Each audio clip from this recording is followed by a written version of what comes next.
പാചക വിദഗ്ധയായ അമ്മയുടെ കൊതിച്ചിയും മടിച്ചിയും അച്ഛൻ്റെ ഭാഷയിൽ പറഞ്ഞ ജോലിക്കള്ളിയുമായിരുന്നു ഞാൻ അന്നും ഇന്നും വീട്ടിൽ. സ്കൂളിലും കോളേജിലും കൂട്ടുകാർ മൂക്കുവിടർത്തി കാത്തിരിക്കുന്ന ചോറ്റുപാത്രങ്ങളിൽ കേമൻ്റെ ഉടമസ്ഥ.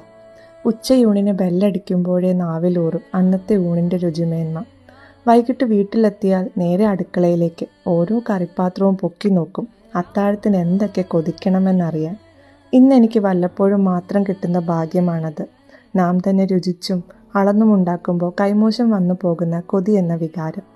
എന്നെയും അനിയനെയും പാചകകല പഠിപ്പിക്കാൻ അമ്മയെടുത്ത യുദ്ധമുറകൾ പലതായിരുന്നു. ഒരിക്കൽ ഓണത്തിന് തേങ്ങ ചുരണ്ടിയെന്നും പാത്രം കഴുകിയെന്നും വരുത്തി ടിവിക്ക് മുന്നിലേക്ക് എല്ലാ കൊല്ലത്തെയും പോലെ സ്ഥാനം പിടിച്ചു അച്ഛനൊപ്പം ഞാനും അനിയനും. കുറച്ചു കഴിഞ്ഞ് അടുക്കളയിൽ പാത്രങ്ങൾ താഴെ വീഴുന്ന ഒച്ചയ്ക്കൊപ്പം ഞങ്ങളെ മൂന്നിനെയും വാതോരാതെ എന്തെല്ലാമോ പറഞ്ഞ് അമ്മ ആദ്യ പാചക യുദ്ധം പ്രഖ്യാപിച്ചു. മുറിയിലേക്ക് പോയി. 23ഉം 18ഉം വയസ്സായ കുട്ടികളായ ഞങ്ങൾ ആദ്യം പകച്ചു. അച്ഛനെ സന്ധി സംഭാഷണത്തിന് അയച്ചു. പക്ഷേ അമ്മ വഴങ്ങുന്ന മട്ടില്ല. അച്ഛനും മക്കളും എന്താന്ന് വെച്ചാൽ ചെയ്തോളിൻ എന്നുള്ള അന്ത്യശാസനം ലഭിച്ചു. ചായ പോലും തിളപ്പിക്കാൻ അറിയാത്ത പാവം കുലപുരുഷ കേസരിയായ അച്ഛനെ സാക്ഷി നിർത്തി ഞാനും അനിയനും ആദ്യമായി ഒരു സദ്യ ഒരുക്കാനിറങ്ങി. ഇടയ്ക്കിടെ അടുക്കള വാതിലിൽ എത്തി നോക്കി മോട്ടിവേഷനും വിശപ്പും ഓർമ്മിപ്പിച്ചു അച്ഛൻ. അവസാനം ചായനേരമായപ്പോഴേക്കും ഞങ്ങൾ ഇലയിട്ട് ഞങ്ങൾ സദ്യയെന്ന് ഇന്നും അഭിമാനത്തോടെ വിളിക്കുന്ന വിഭവങ്ങൾ വിളമ്പി.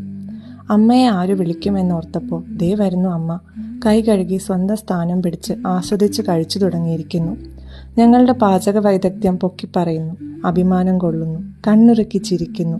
അപ്പോൾ ആ നിമിഷം ഞങ്ങൾ തിരിച്ചറിഞ്ഞു, അത് ഒരു പാചകക്കളരിയായിരുന്നു.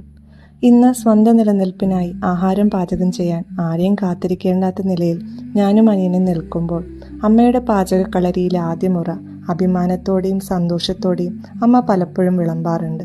പല അമ്മമാർക്കും ഉപദേശിച്ചു കൊടുക്കാറുണ്ട്.